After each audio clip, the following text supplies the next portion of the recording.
మాఘపురాణం 20వ అధ్యాయము. భీముడు చేసిన ఏకాదశి వ్రతము. భీముడు కుంతి మధ్యముడు, పాండవులలో రెండవవాడు. బలిష్టమైన కండరు తిరిగి శరీరము కలవాడు. భోజన ప్రియుడు, ఆకలికి ఏమాత్రం ఆగలేడు. కొండలను కూడా పిండి చేయగల మహాబల సంపన్నుడు. బండెడు అన్నాన్నైనా అవలీలగా తినగల భోజన ప్రియుడు. నిద్రపోతూ అతి బద్ధకస్తుడు. అలాంటి భీముడు ఒకనాడు మాఘమాసమందలి ఏకాదశి వ్రతాన్ని ఆచరించాలనుకున్నాడు. పురోహితులను సంప్రదించాడు.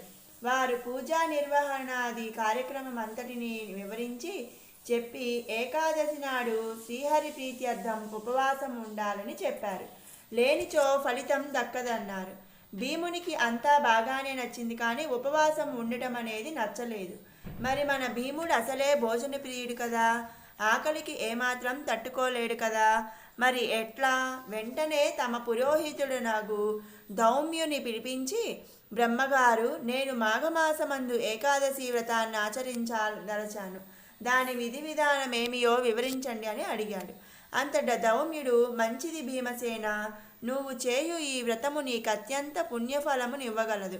ఏకాదశి అతి పవిత్రమైనది, శ్రీ మహావిష్ణువుకు ప్రీతికరమైనది కనుక నీవు ఆ వ్రతమును నిరభ్యంతరంగా చేయవచ్చును అన్నాడు. అది సరే, అటులనే చేయుదును విప్రోత్తమా. కానీ నేనసలే భోజన ప్రియుడనని లోకమంతటికి తెలుసు కదా, ఆకలికి ఆగలేనని మీకు తెలుసు. మరి ఉపవాసం ఉండటం నా తరమా? అది సాధ్యమేనా అని తలపోయుచున్నాను. అదీగాక ఉపవాసం ఉన్న రోజునే ఆకలి దప్పులు ఎక్కువగా ఉంటాయి కదా, కావున నా ఆకలి దాహం తీరునట్లు మరియు ఏకాదశి వ్రతఫలము దక్కునట్లు ఏదైనా సలహా చెప్పండి అని వాపోయాడు భీముడు. పాండవ పురోహితుడగు దౌమ్యుడు ఒక చిరునవ్వు నవ్వి, భీమా, ఏదైనా వ్రతము చేయడానికి మొదట దీక్ష అవసరం. అందులోనూ ఏకాదశి వ్రతానికి దీక్ష తప్పనిసరి. ఇది ఏమంత కష్టమైనది కాదు. భక్తి శ్రద్ధలతో దీక్ష పూనినచో నీకు ఆకలి దప్పులు కలుగవు. మాఘమాస ఏకాదశి వ్రతము అత్యంత పుణ్యమునిచ్చును. ఇంతకంటే శ్రేష్టమైన వ్రతం మరొకటి లేదు. అందులో మాఘమాసమందు పుష్యమి నక్షత్రములో కూడిన ఏకాదశి వ్రతము సర్వశ్రేష్టమైనది. దీనితో సమానమైనది మరొకటి లేదు. ఇది మహాపర్వదినము.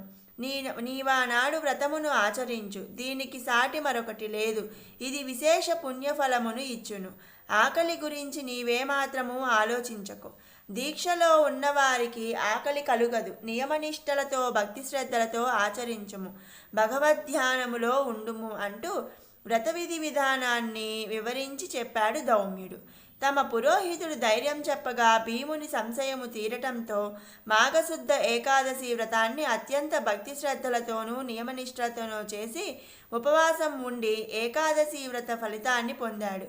భీముడు ఆచరించాడు కనుక దీనిని భీమ ఏకాదశి అని కూడా అంటారు. భక్తులారా, ఈ మాఘమాసమందే మహాశివరాత్రి పర్వదినము కూడా వస్తుంది కనుక దానిని కూడా వివరంగా తెలుసుకొనుట మనకందరికీ శ్రేయోదాయకం. ఈ మహాశివరాత్రి శివమహత్యమును గురించి తెలుపుదును. భక్తితో శ్రద్ధతో వినండి. ఈ మహాశివరాత్రి వ్రతము మహిమాన్వితమైనది. అందరూ తప్పక ఆచరించవలసిన వ్రతం కావున అత్యంత శ్రద్ధాళువై ఆలకించండి. ముక్తి పదము నొందగలరు. మాఘపురాణం 20వ అధ్యాయం సమాప్తం.